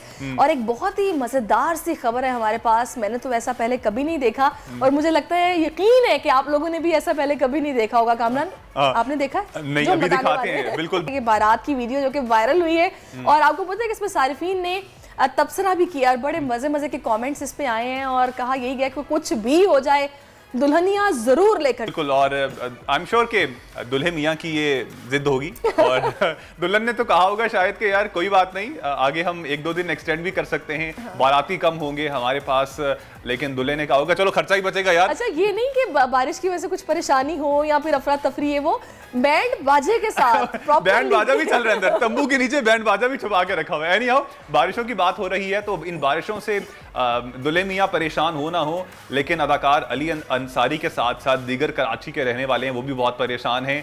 उन्होंने इस अबतर सूरत हाल पर ट्वीट भी किया है। सोशल मीडिया के एक पेज पर उन्होंने एक वीडियो इंस्टाग्राम स्टोरी पर शेयर की है जिसमें लाल कोठी शाराए फैसल का मंजर दिखाया है और सड़क पानी में डूबी हुई है इस वीडियो में। बिल्कुल, और काफ़ी इस पर उन्होंने गुस्से का इजहार किया है और ये शिकवा किया है हुकूमत सिंध से कि भी हर साल ही हमें इन मुश्किलात का सामना होता है और इस पर मुझे मायूसी बिल्कुल हुई है, लेकिन हैरानी बिल्कुल नहीं है, क्योंकि पता था कि ऐसा होता है और होता आया है। यहाँ का इंफ्रास्ट्रक्चर इस तरह का है, सड़कें जो हैं वो ऊपर नीचे हैं, कहीं से टूटी हुई हैं, खड्डे हैं और उसी में गाड़ियाँ भी ख़राब होती हैं, पानी भी भरता है, लोग गीले भी होते हैं, भीगते भी हैं, क्या करें, कुछ नहीं कर सकते, हेल्पलेस है। आम आदमी जो है ना, आम आवाम है, वो इस वक्त बेयारो मददगार है, अपने हाथ खड़े करके बैठे हैं। अब कुर्बानी की ईद भी सामने, आज सड़कों पर पानी जमा है, घरों के बाहर पानी जमा है और जानवर भी मौजूद हैं। और इस बारिश की वजह से, इस ठंड की वजह से वो जानवर भी बीमार हो रहे हैं, उनमें नमूनिया आ रहा है, कपकपी तारी हो रही है। और जाहिर बात है, घर में अगर आप मौजूद हैं, अब कहां पर उन जानवरों को लेकर जाएंगे? बांधना तो बाहर ही है जानवरों को। बिल्कुल, और पता है इसमें बहुत अफसोस होता है कि हमें पहले से इसके इंतजामात करना चाहिए, क्योंकि आई थिंक हम हर साल ही देखते हैं कि बारिश होती है और ईद के मौके पर होती है और बड़ा दुख होता है कि पहले से वो ख़ास खातिर ख्वाह इंतजामात नहीं होते कि एटलीस्ट जानवरों को किसी शेड वाली जगह पर रखा जाए जहाँ पर वो कीचड़ से बचे रहें। और कितना जुल्म है कि वो खड़े रहते हैं, बैठ भी नहीं सकते। इसी सारी सूरत हाल पर बात करने के लिए इस वक्त हमें ज्वाइन कर चुके हैं डॉक्टर नज़ीर हुसैन कलहोड़ो साहब, जो कि डायरेक्टर हैं जनरल हैं, director general livestock Sindh के। बताइएगा डॉक्टर साहब की बड़ी अफसोसनाक सूरत हाल है, नमूनिया जानवरों को हो रहा है। वो लोग जो जानवर खरीद के घर ले जा चुके हैं और उनके पास भी कोई प्रॉपर इंतजामात नहीं है, उनको क्या करना चाहिए अपने जानवर को महफूज रखने के लिए, बीमारी से बचाने के लिए? जी बिल्कुल, सबसे पहली बात यह है कि जहाँ जहाँ पे ये मुमकिन हो सके, हमें जानवरों को महफूज जगह पे, ऐसी जगह पे या जहाँ पे टेंट लग सकता है, टेंट के नीचे लगा दें। दूसरी हमें ये एहतियात करनी है कि अगर बारिश का पानी खड़ा हो रहा है तो उस जगह बांधे जहाँ पे बारिश का पानी नीचे ना हो। तीसरी हमें ये है कि अगर वो बहुत ज़्यादा गीला हो गया है और अभी स्मेल बारिश का कम हो गया है तो उसको जल्द से जल्द खुश्क करें, और खुश्क पंखे की आवाज़ से ना करें। खुश्क किसी भी तरह टॉवल होता है, कोई पुराना, कोई साफ सुथरा, उसी से उसको खुश्क करें ताकि उसका जिस्म जल्दी हरा। ब्लो ड्राई से गर्म हवा से भी आप खुश्क कर सकते हैं। जी बिल्कुल, वो अगर आप समझते हैं मौजूद। नंबर 2 ये है कि इस जानवरों को किसी न किसी, जो भी माहिर डॉक्टर है सरकारी तौर पे, हमने सबसे पहले तो मैं बात करूंगा, सिंध लाइफ स्टाइल डिपार्टमेंट ने सारी छुट्टियां जितनी भी थी वो मनसूख कर ली हैं और हमारे जो है शिफ्टें चल रही है और 24 आवर्स हमारे डॉक्टर्स मौजूद हैं। तो और कुछ ना हो सके तो इस सर्दी के दौरान एक मल्टीविटामिन की जो है ना वो इंजेक्शन जरूर लगवा लें। अच्छा नज़ीर साहब, अब लिम्पी वायरस के हवाले से भी बताइएगा, ये भी मौजूद है बीमारी। कराची में गो के कहा जा रहा है कि काफ़ी कम हो चुकी है, लेकिन फिर भी निशानियां थोड़ी बता दें इस बीमारी की। और इसका गोश्त अगर किसी जानवर को हो जाती है ये बीमारी, तो क्या उस जानवर का गोश्त खाया जा सकता है? मुज़रे सेहत तो नहीं होगा वो गोश्त? जी बिल्कुल, सबसे पहली बात यह है कि वो बिल्कुल मुद्रे सेहत नहीं है। ये 100 साल से बीमारी मौजूद है, कभी भी किसी इंसान को गोश्त खाने से या दूध पीने से भी नहीं लगी। ये मैं पहले दिन से बात कर रहा हूँ। दूसरी जो खुश बात ये है कि जब ये आई थी नवंबर में और फिर हमने एफर्ट्स की और अल्टीमेटली हमने मार्च में ये डिक्लेयर की और फिर ये अप्रैल में जो हमने वैक्सीन मंगवा ली, तो हम ईद उल अज़हा को टारगेट कर रहे थे। सिंध लाइव स्टॉक डिपार्टमेंट ने पहली प्रायोरिटी वो दी जो लाइव स्टॉक जो मंडियों में आना था, जो ईद उल अज़हा के लिए तैयार हो रहा था, सबसे पहले हमने उनको महफूज किया और उसके बाद ये बड़े हर्ड थे जहाँ जहाँ पे सबसे ज्यादा गाय मौजूद थी, हमने उनको वैक्सीन किया। उसके बाद हमने ये इंश्योर किया फिर लोकल गवर्नमेंट की मदद से कि जितनी मंडियां लग रही है वहाँ पे चेकिंग सही हो, तो हमारे बॉर्डर सारे जो है ना वो हम वहाँ पे चेक पोस्ट लगा के चेक कर रहे हैं। अच्छा एक बात डॉक्टर, अच्छा चलिए बताइएगा, फिर मैं आपसे पूछती हूँ। सिंध के अंदर ये मुकम्मल तौर पे ये जो है कंट्रोल हो चुकी है, अब पूरे सिंध के अंदर मुकम्मल कंट्रोल हो चुकी है, कराची के अंदर भी कंट्रोल हो चुकी है, लेकिन एका दुका कराची के अंदर वाकयात जो है वो हमें रिपोर्ट हो रहे हैं। 1 या 2 या 3 जानवर जो लोग बाजार से खरीद के अंदर जाते हैं, उसमें दो वजूहात है बुनियादी तौर पे। सबसे पहली बात ये है कि जो लोग हैं वो धोखा खा रहे हैं रात को अंधेरे में सस्ता माल उठाने के चक्कर में। अगर कोई बाकी जो सूबे थे पाकिस्तान के, उनमें वैक्सीन प्रॉपर लंबी स्किन की नहीं हुई, वहाँ पे कंट्रोल नहीं है, तो खुदा न ख्वास्ता अगर नॉन वैक्सीनेटेड कोई जानवर यहाँ पे आ जाता है तो सिम्टम वो बाद में शो करता है। तो जब वो रात के अंधेरे में कोई सौदा करते हैं तो उससे ये होता है कि वो लंबी वाले जो निशान, बिल्कुल यही सवाल मैं आपसे करने वाली थी डॉक्टर साहब कि हमने ये देखा है, बल्कि मैंने खुद विटनेस किया है कि हमारे नेबर्स में किसी ने जानवर खरीदा और बिल्कुल ठीक जानवर वो खरीद के लेकर आए, लेकिन 2 दिनों के बाद उसको लंपी डिजीज हो गई और वो काफ़ी परेशान हुए, उसको अलग से बांधा गया और उससे ये हुआ कि जो दीगर उस जगह पर जानवर बांधे गए थे वो उनको भी खदशा लाहक हो गया कि इनको भी ना हो जाए, क्योंकि आई थिंक ये फ्लाइज से लग जाता है, मॉस्किटो से लग रहा है ज़्यादातर हमारे यहाँ जो भी है। लेकिन मैं देखिए हम क्या कर रहे हैं, हम इंश्योर ये कर रहे हैं कि बॉर्डर से वो माल ना आए जो लंबी वाला है किसी से भी। लेकिन जो वैक्सीनेटेड नहीं है, अब हमने वैक्सीनेशन वहाँ पे भी लगाना शुरू कर दिए बॉर्डर्स पे जो अगर माल आ रहा है, क्योंकि सबको रिजेक्ट करना वहाँ पे कि भाई सिंध के और कोई किसी प्रोविंस का जो है वो माल ना आए तो ये शायद ज्यादती होगी फार्मर्स के लिए भी और हमारी इकोनॉमी के लिए भी। तो इस वजह से हमने उनको अलो तो किया हुआ है, लेकिन लंबी वाला हम बॉर्डर पे ही वापस कर रहे हैं। लेकिन जब यहाँ पे आ जाता है और वैक्सीन वो प्रॉपर नहीं हुआ तो यहाँ पे वो कुछ सिम्टम शो करता है, तो उसी दौरान जितना भी हमारे डिपार्टमेंट के लाइव स्टॉक डिपार्टमेंट के जो सरकारी लोग हैं उनसे राब्ता कर लें। हमारे पास इनफ मेडिसिन भी मौजूद है और उस टाइम नहीं कर सकते। सही, आपके पास इनफ मेडिसिन मौजूद है, वैक्सीन मौजूद है। बहुत शुक्रिया डॉक्टर, आप सारी सूरत हाल से आगाह किया है। और ख्याल रखें जानवरों का, और कम पैसों में मिल जाए, रात के अंधेरे में मत लेकर आए, बाकायदा तौर पर देखें, चेक करें, उसके बाद दिन की रोशनी में लेकर आए। जी कामरान, अब आगे जी बिल्कुल। और कुछ अब बनाव सिंगार की बात कर लेते हैं, कपड़े पहनने की बात कर लेते हैं, मवेशियों की बात हो गई है, खवातीन की बात कर लेते हैं कि ईद पे वो क्या कपड़े पहन सकती हैं, कैसे कपड़े पहन सकती हैं। कपड़े आपने यकीनन बनवा लिए होंगे, और अगर नहीं बनवाए हैं तो क्यों ना आपको हम कुछ अच्छे कपड़ों के हवाले से बताएं। डिजाइनर्स से हम बात करेंगे, क्योंकि देखें अभी जो मैंने ड्रेस पहना हुआ है आप देख रहे हैं, मैं इन्हीं डिजाइनर से बात करती हूँ जिनका मैंने ये ड्रेस पहना हुआ है। उनका नाम है सीमा रुबाब साहिबा। बहुत खूबसूरत ड्रेसेस इनके होते हैं और मैंने आज इनका ड्रेस ये कैरी किया है। तो सीमा मुझे ये बताएगा कि ख़ास तौर पर ईद कुर्बान के मौके पर ये छोटी बड़ी ईद में जो डिफरेंस है, क्या कोई आप लोग ड्रेसिंग सेंस या फिर डिज़ाइनिंग में भी कोई फ़र्क लाते हैं इस हवाले से कि भाई पहले छोटी ईद थी अब बकरा ईद है तो कुछ चेंज होना चाहिए? क्या होता है, मतलब डिफरेंस आप लोग किस तरह करते हैं फिर? अस्सलाम वालेकुम। और जी थोड़ा सा डिफरेंस होता है, थोड़ा वेदर की वजह से थोड़ा फैब्रिक में डिफरेंस कर देते हैं, और लेकिन लहंगे, फ्रॉक्स और लॉन्ग मैक्सी ये तो बिल्कुल इन होती है। ये तो आपको पता है एक गैदरिंग होती है, सब इकट्ठे होते हैं, एक सब आते हैं, दावतें होती हैं, तो उसमें तो लड़कियों को का काम होता है, अच्छा सा हमने सजना संवरना है। जी सही। अच्छा मुझे सीमा साहब ये भी बताइएगा कि हम लोग ये देखते हैं कि अक्सर खवातीन परेशान रहती हैं कि आजकल ट्रेंड में लॉन्ग शर्ट है या शॉर्ट शर्ट है, तो आजकल ट्रेंड में है क्या? गाउन्स हैं, फ्रॉक्स हैं, लॉन्ग शर्ट्स हैं या शॉर्ट शर्ट्स हैं, क्या पसंद किया जा रहा है? अच्छा यही बता रही हूँ कि दावतें जो होती है ना और जो इवेंट्स वगैरह होते हैं उस पे तो लॉन्ग ही कैरी करना करती हैं गर्ल्स वगैरह, लेडीज जितनी भी हैं, वो अच्छा भी लगता है, ट्रेडिशनल भी लगता है।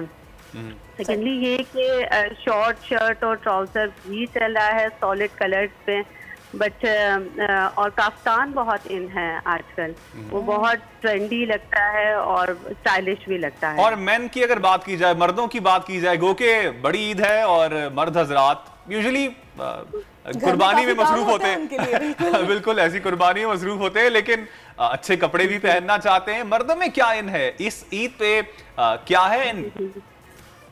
अच्छा जेंट्स के लिए ये है कि थोड़ी सी शॉर्ट शर्ट और ट्राउजर्स, उनके ट्राउजर्स बड़े अच्छे लगते हैं। सलवार को अगर आप स्किप करके ट्राउजर्स की तरफ चले जाएं तो वो बहुत अच्छा लगता है।